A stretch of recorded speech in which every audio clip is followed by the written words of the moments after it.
दोस्तों, आपका स्वागत है आपके अपने YouTube चैनल ज्ञान दर्पण पर। मित्रों, लोगों का कहना होता है तो उस घर का सर्वनाश हो जाता है, हंसता खेलता परिवार भी उजड़ जाता है। मित्रों, यह तीन लोग एक परिवार के लिए बहुत ही हानिकारक होते हैं। ये तीनों सामने तो आपकी परवाह करने का ढोंग रचाते हैं और आप लोगों को ऐसा लगेगा कि यह आपके लिए और आपके परिवार के लिए शुभ चिंतक हैं, लेकिन यह आपके पीठ पीछे आपके परिवार का अहित करने के लिए षड्यंत्र रचते हैं। यह आपकी सफलता से ईर्ष्या करते हैं। मित्रों, यह लोग एक सर्प से भी जहर से भी जहरीले होते हैं। इन लोगों से हमेशा बचकर रहना चाहिए। तो यह तीन लोग कौन कौन से हैं, इसे हम आपको एक कहानी के द्वारा बताते हैं। मित्रों, एक बार भगवान शिव जी कैलाश पर्वत पर विराजमान थे। तभी अचानक से नंदी जी उनके पास पहुंच जाते हैं और उनसे कहते हैं, हे प्रभु, आज मेरे मन में एक प्रश्न उठ रहा है कि वे कौन से तीन लोग हैं जिनका अगर घर में कहना होता है तो हंसते खेलते परिवार का सर्वनाश हो जाता है। तब भगवान शिव जी नंदी जी से कहते हैं, हे नंदी, आज आपने इस प्रश्न को पूछकर पूरी मानव जाति का उद्धार कर दिया है, क्योंकि यह प्रश्न उतना महत्वपूर्ण है जितना कि किसी प्यासे मनुष्य के लिए पानी होता है। किंतु मैं आपको आपके इस प्रश्न का उत्तर देने से पहले आपको एक अत्यंत महत्वपूर्ण कहानी सुनाना चाहता हूं। लेकिन आपको इस कहानी को शुरू से लेकर अंत तक पूरा सुनना होगा, क्योंकि कहते हैं ना कि आधा अधूरा ज्ञान विष के समान होता है। तब नंदी जी भगवान शिव जी से कहते हैं, हे प्रभु, मैं आपको विश्वास दिलाता हूं कि मैं इस कहानी को शुरू से लेकर अंत तक पूरा अवश्य सुनूंगा। मित्रों, भगवान शिव जी नंदी जी से कहते हैं, हे नंदी, किसी नगर में एक व्यापारी रहता था। उसके घर में किसी प्रकार की कोई भी कमी नहीं थी। उसका घर में हमेशा खुशियों का माहौल बना रहता था और उसकी पत्नी भी दिखने में बहुत सुंदर थी। और उस व्यापारी के घर में वही होता था जो उसकी पत्नी कहती थी। वह बहुत ही लालची और जिद्दी स्वभाव की थी, इसलिए वह किसी भी चीज को एक बार देख लेती थी तो उसे पाए बिना चैन से नहीं बैठती थी। और वह दूसरों की वस्तुओं को तो बड़े आराम से ले लेती थी, किंतु अपनी चीजों को देने में बहुत ही संकोच करती थी। उस व्यापारी को अपनी पत्नी की यह आदत पसंद नहीं आती थी, किंतु वह अपनी पत्नी से बहुत प्रेम करता था, इसलिए वह उसकी हर बात मान लेता था। और उस व्यापारी का व्यापार भी बहुत अच्छा चल रहा था, जिससे उसे बहुत लाभ भी मिल रहा था। किंतु धीरे धीरे वह व्यापारी अपनी पत्नी की इन आदतों से बहुत परेशान रहने लगा था, जिस वजह से अब उसका मन व्यापार में नहीं लग रहा था, जिससे उसे व्यापार में नुकसान होने लगा था। और एक दिन तो ऐसा आ गया कि उसे अपना घर भी बेचना पड़ गया। फिर वह एक वन में कुटिया बनाकर रहने लगा और अब उसका जीवन गरीबी में बीतने लगा। किंतु अभी तक उसे यह समझ नहीं आया था कि उसके साथ ऐसा क्यों हो गया। वह इस बारे में प्रतिदिन सोचता रहता था कि मेरे साथ ऐसा क्यों हो गया, मुझसे कौन सी गलती हो गई है जिसकी वजह से मुझे गरीबी का सामना करना पड़ रहा है। वह बहुत ही आत्मविश्वास से अपने मन में कहता है कि मैं कुछ ना कुछ करके इस रहस्य का पता अवश्य लगा लूंगा कि इतनी जल्द मेरे हंसते खेलते परिवार का विनाश क्यों हो गया है। किंतु वह इस बात का पता लगाने में असमर्थ रहता था। मित्रों, भगवान शिव जी नंदी जी से कहते हैं, हे नंदी, एक दिन वह व्यापारी वन से लकड़ी काटने जा रहा था। तब उसने कुछ अजीब सा दृश्य देखा। उसने देखा कि कई लोग उसकी तरफ बहुत ही तीव्र गति से चले आ रहे हैं। यह दृश्य देखकर वह व्यापारी बड़े आश्चर्य में पड़ गया और अपने मन में सोचने लगा कि यह लोग इतनी तीव्र गति से कहां जा रहे हैं, क्योंकि उस वन में अभी तक उस व्यापारी ने किसी भी व्यक्ति को नहीं देखा था और वह वन भी बहुत घना था। फिर उसने अपने सामने से आते हुए एक युवक को रोककर उससे पूछा कि अरे भाई, तुम सभी मुझे यह बताने का कष्ट करो कि तुम सभी इस घने वन में कहां जा रहे हो। तब उस युवक ने कहा कि अरे भाई, हम सभी इस वन में निवास करने वाले एक घोर तपस्वी महात्मा जी के पास जा रहे हैं और मैंने उन महात्मा जी के बारे में यह भी सुना है कि वे अपने अंतर्मन में देखकर किसी भी व्यक्ति के मन की बात और वर्तमान, अतीत, भविष्य का पता लगाने में निपुण है। उनके पास जो भी व्यक्ति जाता है तो उसकी सभी इच्छाएं पूर्ण हो जाती हैं। उस युवक की बात सुनकर वह व्यापारी चुप हो जाता है। फिर इतना कहकर वह युवक वहां से जाने लगता है। तब वह व्यापारी अपने मन में सोचने लगता है कि क्यों ना मैं भी इतनी जल्द धनवान से गरीब होने का कारण उन महात्मा जी से पूछ लेता हूं। इतना सोचकर वह व्यापारी उन लोगों के पीछे पीछे उन महात्मा जी के पास पहुंच जाता है। तो वह व्यापारी देखता है कि एक तपस्वी महात्मा जी एक वृक्ष के नीचे कुटिया बनाकर रह रहे हैं और वे अपनी कुटिया के सामने ही ध्यान में लीन हैं। फिर वे लोग एक एक करके उन महात्मा जी के पास जाते हैं। फिर वे महात्मा जी उन लोगों के दुखों का निवारण करने का उपाय उन लोगों को बता देते हैं और वे सभी हंसते हंसते अपने घर चले जाते हैं। फिर जब उस व्यापारी की बारी आती है तो वह व्यापारी उन महात्मा जी के पास पहुंच जाता है। तब वे महात्मा जी उस व्यापारी से कहते हैं, हे पुत्र, तुम कौन हो और कहां से आ रहे हो? मैंने तो तुम्हें कभी नहीं देखा है। फिर वह व्यापारी उन महात्मा जी से कहता है कि हे गुरुदेव, मैं एक वनवासी हूं और मैं इसी वन में रहता हूं। मैं अपने जीवन से बहुत परेशान हूं क्योंकि मैं कुछ वर्षों पहले बहुत ही धनवान था और मेरा व्यापार भी बहुत अच्छा चल रहा था। लेकिन पता नहीं क्या हुआ कि मैं अचानक से धनवान से गरीब बन गया हूं और मेरी किस गलती के कारण मेरे साथ ऐसा हुआ है। मुझे इतनी गरीबी का सामना करना पड़ रहा है। तब वे महात्मा जी अपने अत मन में उस व्यापारी के जीवन में घट रही सभी घटनाओं को देख लेते हैं और उससे कहते हैं, हे पुत्र, मुझे अच्छी तरह से पता चल चुका है कि तुम्हें जीवन में सफल के बाद भी असफलता का सामना करना क्यों पड़ रहा है। तुम्हारी पत्नी ही तुम्हारी गरीबी का कारण है, क्योंकि तुम्हारी पत्नी का स्वभाव जिद्दी और लालची स्वभाव है। इसलिए तुम्हें इतनी गरीबी का सामना करना पड़ रहा है और तुम्हारे घर में तुम्हारी पत्नी का ही कहां होता था, इसलिए तुम्हारे परिवार का सर्वनाश हो गया है।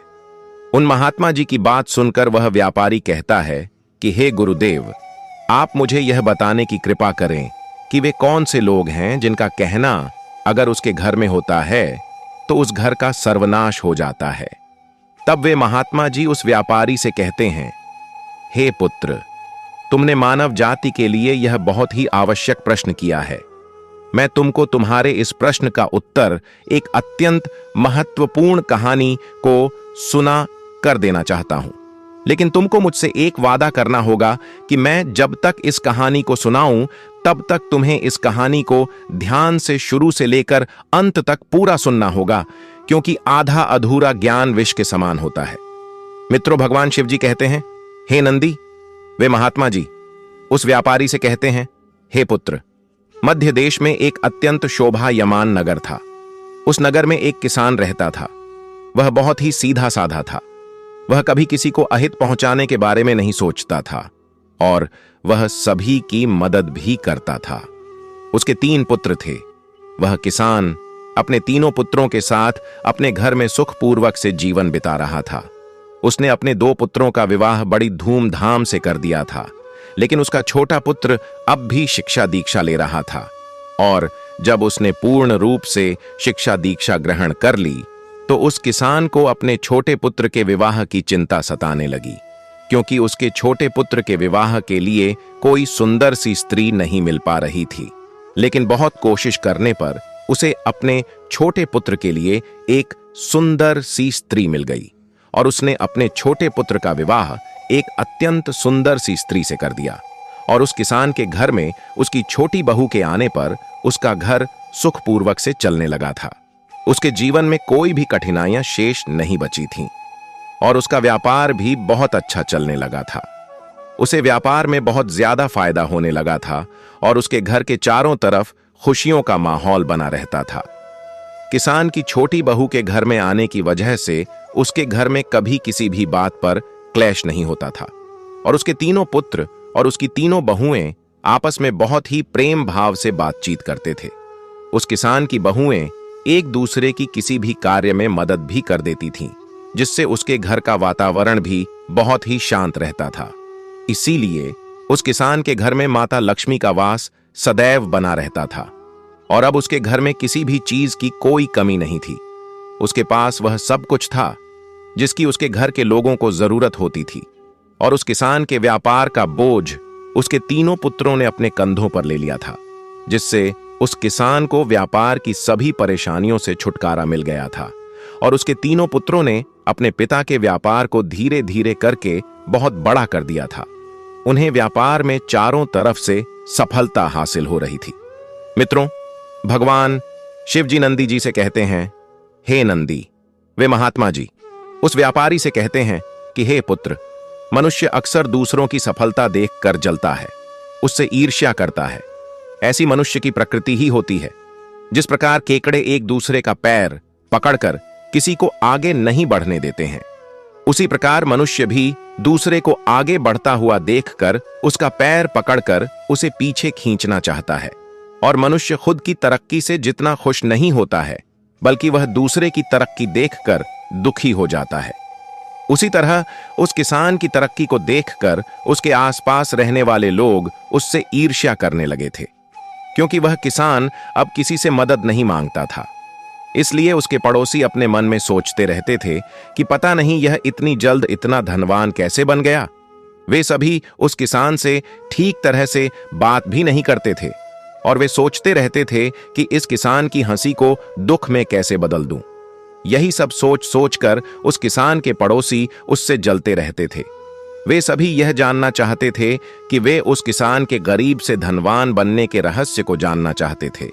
इसलिए उस किसान के कुछ पड़ोसी उस नगर के सरपंच के पास पहुंच जाते हैं, और वे सभी उस नगर के सरपंच से कहते हैं कि अरे सरपंच जी, आप यहां सूखी रोटी खा रहे हैं और वहां आपका वह किसान बड़े आराम से अच्छे अच्छे पकवान खा रहा है, अपनी बहुओं के हाथों से बना हुआ स्वादिष्ट भोजन करने का आनंद प्राप्त कर रहा है। अब तो आपको धन समस्या होने वाली है, और आपका नाम भी इस नगर के धनिक व्यक्तियों में बाद में आएगा, क्योंकि हमारे नगर में रहने वाला एक किसान अब आपसे अधिक धनवान हो गया है। आप अब उसके किसी भी काम के नहीं हो, और पता नहीं कहीं ऐसा दिन तो ना आ जाए कि आपको सरपंच पद से भी हटा दिया जाए। फिर आपकी जगह पर उस किसान को इस नगर का सरपंच बना दिया जाए और आपको दर दर की ठोकरें खानी पड़ जाएं। वैसे वह सरपंच उस किसान का अपना ना मित्र मानता था, लेकिन उसके पड़ोसियों की बातें सुनकर वह सरपंच अपने मन में सोचने लगा कि हां, यह लोग सही कह रहे हैं। अगर वह किसान मुझसे ज्यादा धनवान होता है तो नगर के लोग मेरी जगह उस किसान को नगर का सरपंच बना देंगे। फिर मेरा कहना भी इस नगर में नहीं होगा, और धीरे धीरे इस नगर के सभी लोग मुझे भूल जाएंगे। इतना सोचकर उस नगर के सरपंच ने उस किसान के उन पड़ोसियों से कहा कि अरे भाइयों, आपकी बात तो बिल्कुल सत्य है। वह किसान तो बहुत ही धनवान बन गया है, उसका व्यापार भी बड़े तेजी से आगे बढ़ रहा है, और उसके तीनों पुत्र बड़ी मेहनत करके उसके व्यापार को चलाते हैं, और उसके घर में उसकी तीनों बहुएं आपस में मिलकर बड़े प्रेम से अपने जीवन का निर्वाह कर रही हैं। उसके जीवन में किसी प्रकार का कोई कष्ट नहीं है। तब उस किसान के पड़ोसी उस नगर के सरपंच से कहते हैं कि सरपंच जी, अगर आप अपने घर को चलाना चाहते हैं और अगर आप सुख से अपने जीवन का निर्वाह करना चाहते हैं, तो आपको कुछ ऐसा करना पड़ेगा जिससे उस किसान का जीवन कई कष्टों से भर जाए, उसके घर में क्लेश उत्पन्न होने लगे। तभी वह किसान आपके पास मदद मांगने के लिए आएगा, और ऐसा ही चलता रहा तो आपकी भीख मांगने की भी नौबत आ जाएगी। मित्रों, भगवान शिव जी कहते हैं, हे नंदी। वे महात्मा जी उस व्यापारी से कहते हैं, हे पुत्र। उन लोगों की बात सुनकर उस नगर का सरपंच उन सभी से कहता है कि भाइयों, तुम सभी लोग अपने अपने घर जाइए, मैं उस किसान को देख लूंगा। उस नगर के सरपंच की बात सुनकर उस किसान के सभी पड़ोसी अपने घर चले जाते हैं, और अब इधर वह सरपंच यह सोच सोचकर बहुत ही ज्यादा चिंतित हो जाता है। वह चिंता में इतना डूब जाता है कि उसे खाना पानी खाना भी याद नहीं रहता है, और वह अपने मन में प्रतिदिन सोचता रहता था कि अब मैं ऐसा क्या कर सकता हूं कि उस किसान के घर में क्लैश उत्पन्न हो लगे, उसका व्यापार बंद पड़ जाए। यही सब सोचते सोचते वह बहुत परेशान हो जाता है, और उस सरपंच को कई दिनों से नींद नहीं आ रही थी, क्योंकि अब वह उस किसान के बारे में सोच सोचकर बहुत ज्यादा परेशान रहने लगा था। इसलिए उसे कई दिनों से नींद नहीं आ रही थी। वह सरपंच उस किसान की सफलता के रहस्य का पता लगाने के लिए बहुत ही ज्यादा व्याकुल हो रहा था। फिर उसके दूसरे ही दिन सरपंच उस नगर में रहने वाले एक ज्योतिषी के पास पहुंच गया है। उनसे कहता है कि हे ज्योतिषी जी, आप मुझे यह बताने की कृपा करें कि इस नगर में जो किसान रह रहा है उसे मैं गरीब कैसे करूं, क्योंकि वह मुझसे अधिक धनवान हो गया है और मुझे अपने सरपंच पद की बहुत चिंता हो रही है कि कहीं ऐसा दिन तो ना आ जाए कि मुझे सरपंच पद से हटाकर मेरी जगह पर उस किसान को इस नगर का सरपंच बना दिया जाए। आप मुझे मेरी इस समस्या से बाहर निकलने का उपाय बताएं। उस व्यापारी से कहते हैं, हे पुत्र। उस सरपंच की बात सुनकर वह ज्योतिषी अपने अंतर्मन में उस किसान के जीवन में घटित सभी घटनाओं को देख लेता है। फिर वह ज्योतिषी सरपंच से कहता है कि अरे सरपंच जी, आप चिंतित मत होइए, आप मुझे बताइए कि आपको क्या तकलीफ है, आप चाहते क्या हैं। तब वह सरपंच कहता है कि ज्योतिषी जी, मैं चाहता हूं कि उस किसान के जीवन में कुछ कष्ट आने लगे, उसके घर में क्लेश होने लगे, जिससे उसके व्यापार में कुछ कमी आ जाए, उस किसान के घर में दुख लाया जाए और उस किसान के घर में इतनी सुख शांति आने का कारण उसकी सबसे छोटी बहू है।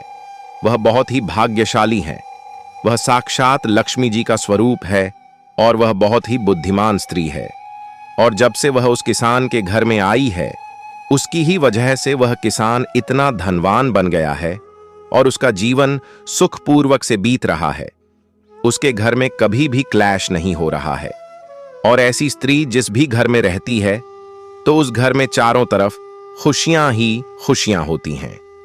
उस ज्योतिषी की बात सुनकर वह सरपंच उस ज्योतिषी से कहता है कि हे ज्योतिषी जी, अगर ऐसा है तो आपके पास इसका कोई हल भी होगा, जिसको करने के बाद उस किसान के घर में क्लैश उत्पन्न होने लगे, जिससे उस किसान का व्यापार बंद हो जाए। मित्रों, भगवान शिव जी नंदी जी से कहते हैं, हे नंदी। वे महात्मा जी उस व्यापारी से कहते हैं, हे पुत्र। सरपंच की बात सुनकर उस ज्योतिष ने कहा कि सरपंच जी, आप चिंतित ना हो। अगर आप उस किसान को दुखी परेशान देखना चाहते हो तो आपको एक छोटा सा कार्य करना होगा। तुम्हें उस किसान के घर में जाना है और उससे मांगकर उसके खेत से एक हरा बांस लेकर अपने घर में रख लेना है। फिर तुम्हारे ऐसा करने के कुछ ही दिनों बाद वह किसान निर्धन हो जाएगा, जिससे उसके घर में क्लैश उत्पन्न होने लगेंगे। उसकी सभी बहुएं भी आपस में क्लैश करने लगेंगी। फिर उस किसान का व्यापार बंद हो जाएगा और उसका जीवन कष्टों दुखों से भर जाएगा। तब वह किसान तुम्हारे पास मदद मांगने के लिए अवश्य आएगा।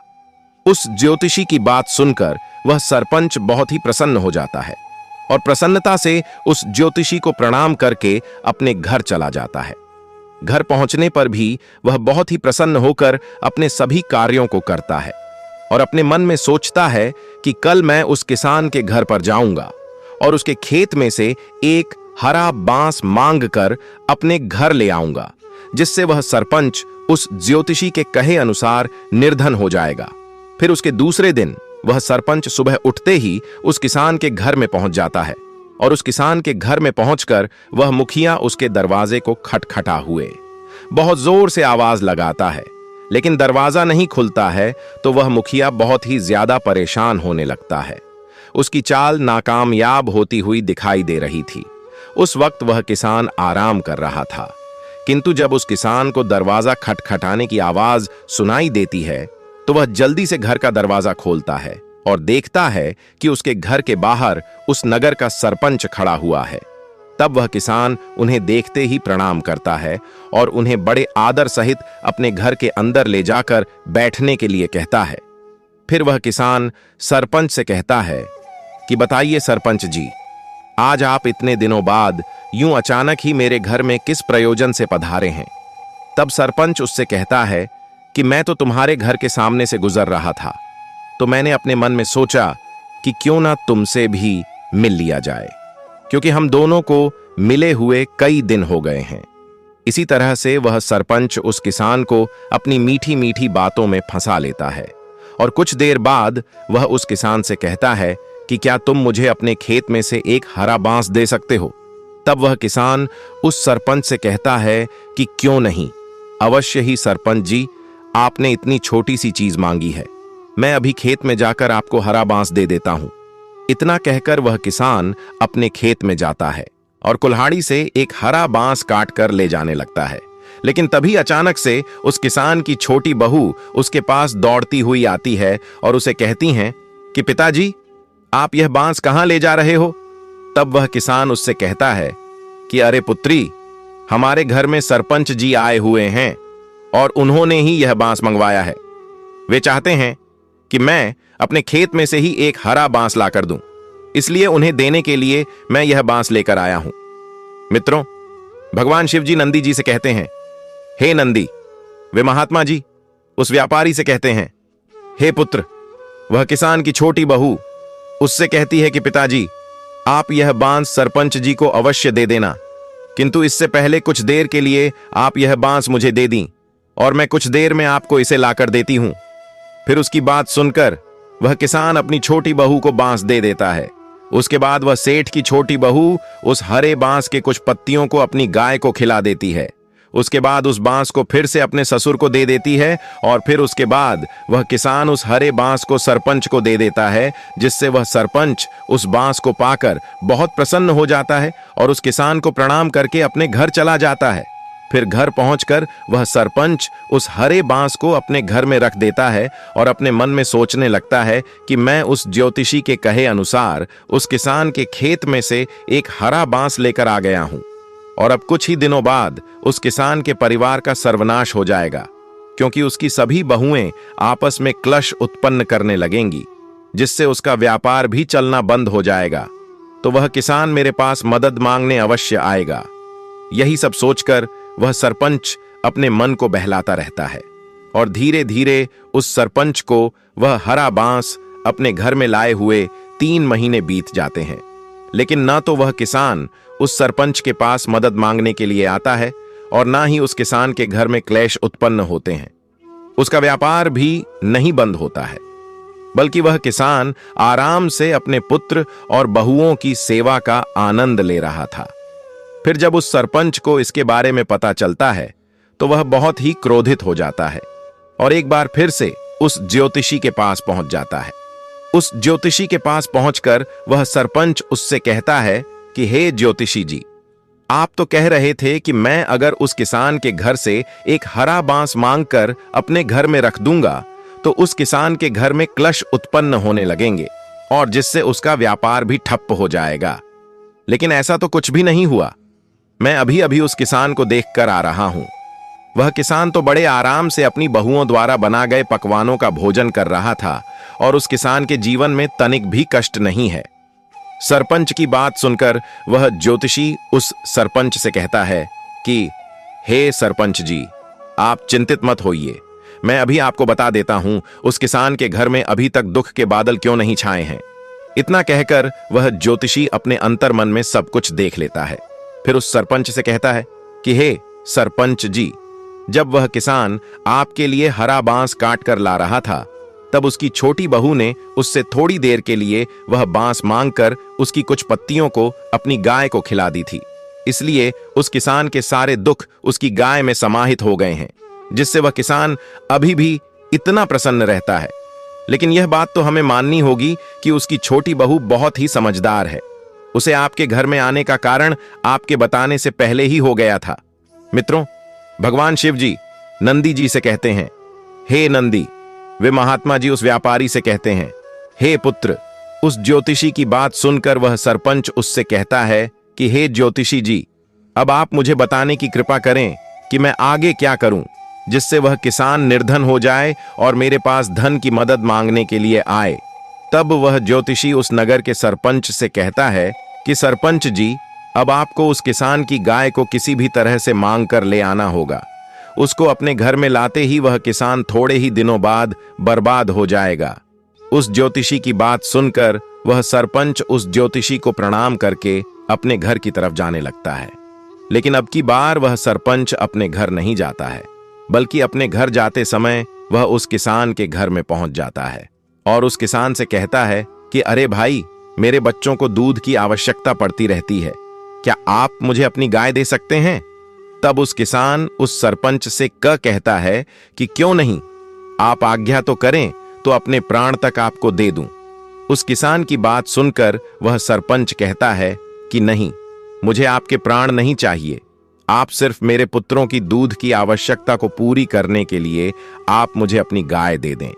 फिर वह किसान दौड़ता हुआ अपने खेतों की तरह जाता है और खेतों में पहुंचकर वह किसान उस गाय को अपने साथ घर की तरफ लाने लगता है। लेकिन उसी समय वहां पर उसकी छोटी बहू आ जाती है और उस किसान से पूछते हुए कहती हैं कि हे पिताजी, आप इस गाय को आज कहां ले जा रहे हैं? हालांकि उसको पहले से ही पता चल गया था कि उसके ससुर जी उस गाय को कहां ले जा रहे हैं और किसे देने वाले हैं, लेकिन वह बिल्कुल किसी अनजान की तरह अपने ससुर जी से पूछ रही थी। तब उस किसान ने अपनी छोटी बहू को बताया कि हमारे घर में सरपंच जी आए हुए हैं। वे अपने पुत्रों के लिए दूध की आवश्यकता को पूरी करने के लिए हमारी गाय मांग रहे हैं। अपने ससुर की बात सुनकर उसे सारा मामला समझ में आ गया था। फिर उसने अपने ससुर से कहा कि ससुर जी, आप सरपंच जी को अवश्य ही यह गाय दे दें, लेकिन उससे पहले आपको इस गाय को थोड़ी देर के लिए मुझे देना होगा। तब वह किसान अपनी छोटी बहू को वह गाय दे देता है और उसकी वह बहू उस गाय के थोड़े से गोबर को एक स्थान पर गड्ढा खोदकर छिपा देती है।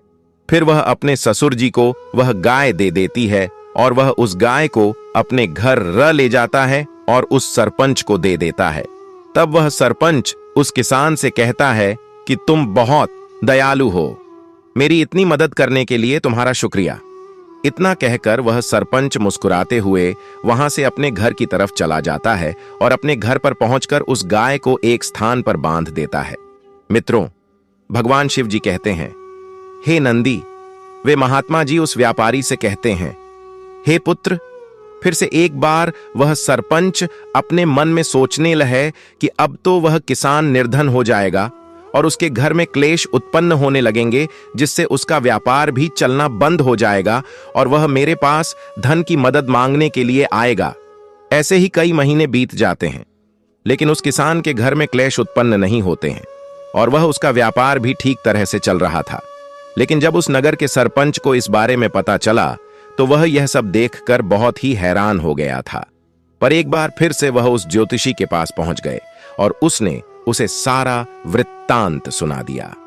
तब उस ज्योतिषी ने अपने अंतर्मन में उसका सारा दृश्य देख लिया तो वह अच्छी तरह से समझ गया था कि वह किसान की छोटी बहू अपने परिवार को टूटने नहीं देगी और वह किसी तरह से अपनी हार स्वीकार नहीं करेगी। फिर उस ज्योतिषी ने उस सरपंच से कहा कि सरपंच जी, वह किसान की छोटी बहू बहुत ही ज्यादा समझदार है। वह साक्षात लक्ष्मी का स्वरूप है, उसे हराना मुश्किल है। इसीलिए तुम्हें इस बार उस किसान की छोटी बहू को ही उसके घर से निकालना होगा, जिससे उस किसान के परिवार का सर्वनाश हो जाएगा। उस ज्योतिषी की बात सुनकर वह सरपंच सब कुछ समझ जाता है और घर पहुंचकर उस किसान की छोटी बहू को उसके घर से निकालने का षड्यंत्र रचने लगता है। एक दिन फिर से वह सरपंच उस किसान के घर पर पहुंच जाता है और उसके दरवाजे को जोर जोर से बजाने लगता है। तब उस किसान के घर में कोई नहीं था, सभी खेत गए हुए थे। फिर जब उस सरपंच ने उस किसान की छोटी बहू को देखा तो वह उस पर मुग्ध हो गया। वैसे भी वह सरपंच उसकी छोटी बहू को बदनाम ही करने आया था, जिससे उसके घर वाले उसे घर से बाहर निकाल दें। तब उस किसान की छोटी बहू ने उससे कहा कि सरपंच जी, घर के सभी लोग खेत गए हुए हैं, आपका लाना। लेकिन वह सरपंच बिल्कुल भी नहीं माना। जब वह किसान की छोटी बहू दरवाजा बंद करने ही वाली थी कि उस सरपंच ने उसका हाथ पकड़ लिया और उसके साथ जोर जबरदस्ती करने लगा। फिर वह सरपंच बहुत जोर जोर से बचाने के लिए आवाज निकालने लगा। तभी सरपंच की आवाज सुनकर उस किसान के आस पड़ोसी इकट्ठा हो गए। तब उस सरपंच ने उन सभी से कहा कि भाइयों, यह एक चरित्रहीन स्त्री है। यह जोर जबरदस्ती करके मेरे साथ संबंध बनाना चाहती थी। जब मैंने इसे ऐसा करने से मना कर दिया तो यह मुझे मारने लगी। बदनसीबी से उस किसान की छोटी बहू ने अपने हाथ में एक डंडा भी पकड़ा हुआ था। तब उन सभी लोगों ने उस सरपंच की बात को सत्य मान लिया और वह छोटी बहू चीखती रही, चिल्लाती रही कि मैंने ऐसा कुछ भी किया है, मैं निर्दोष हूं। लेकिन उन सभी ने उसकी एक भी बात नहीं सुनी।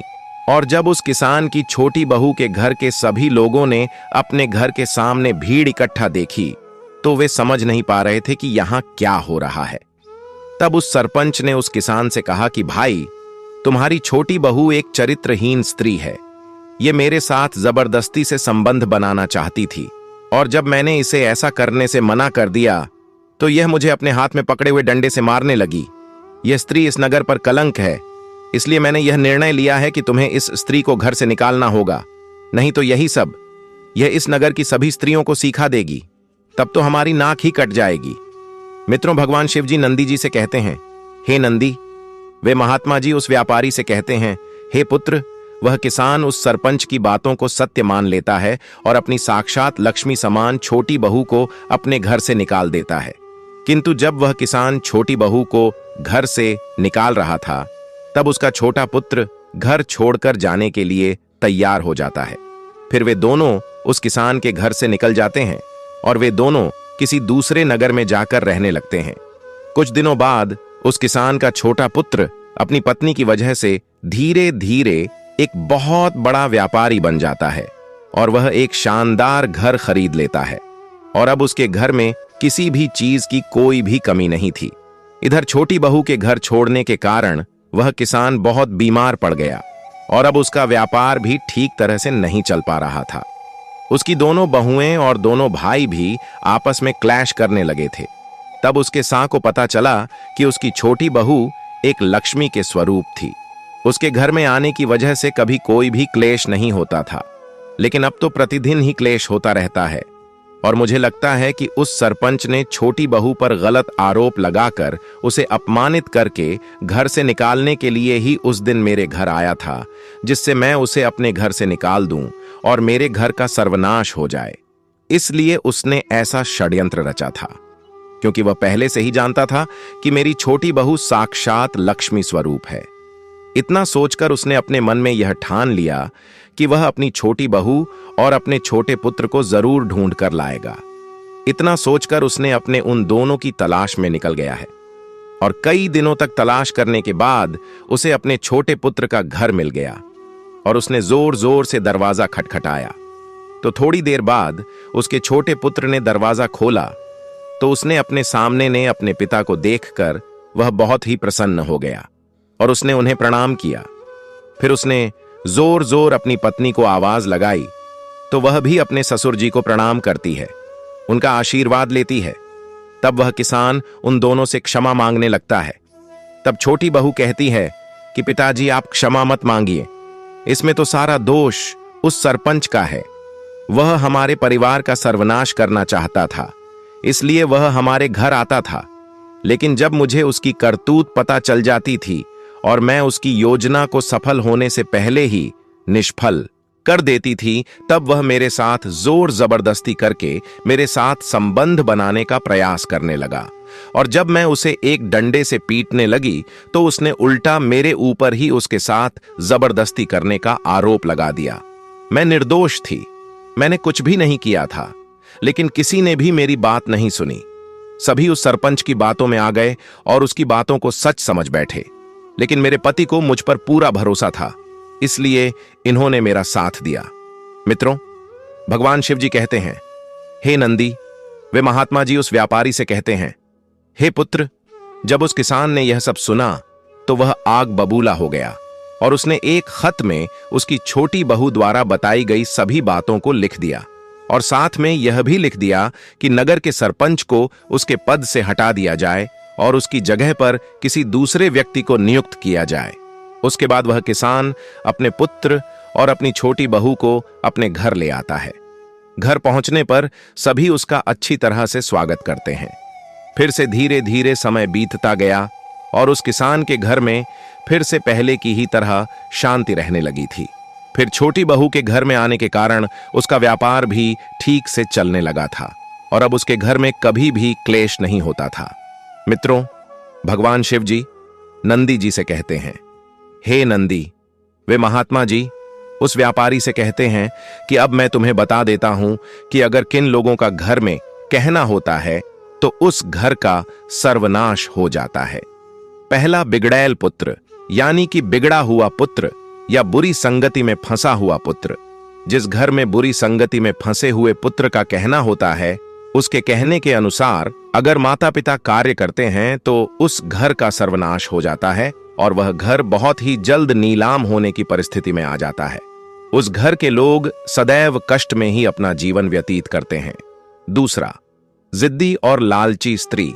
जिस घर में लालची स्त्री होती है और जिद करने वाली होती है, उसका अगर घर में कहना होता है तो वह घर अवश्य गरीबी से जूझता है। उस घर में कभी भी धन नहीं टिकता है। वैसे स्त्री चाहे तो घर को बना सकती है और स्त्री चाहे तो घर को बिगाड़ भी सकती है। यह स्त्री पर हो निर्भर करता है। जिस घर में लालची और जिद्दी स्वभाव की स्त्री होती है तो उस घर का सर्वनाश होना पक्का होता है। इसलिए जिद्दी और लालची स्वभाव की स्त्री की कभी भी बात नहीं माननी चाहिए। जिस प्रकार तुम्हारी पत्नी लालची और जिद्दी स्वभाव की है, तुम अपनी पत्नी की हर बात को मान लेते थे, उसके कहे अनुसार ही अपने घर को चलाते थे, इसलिए तुम्हारा सर्वनाश हो गया है।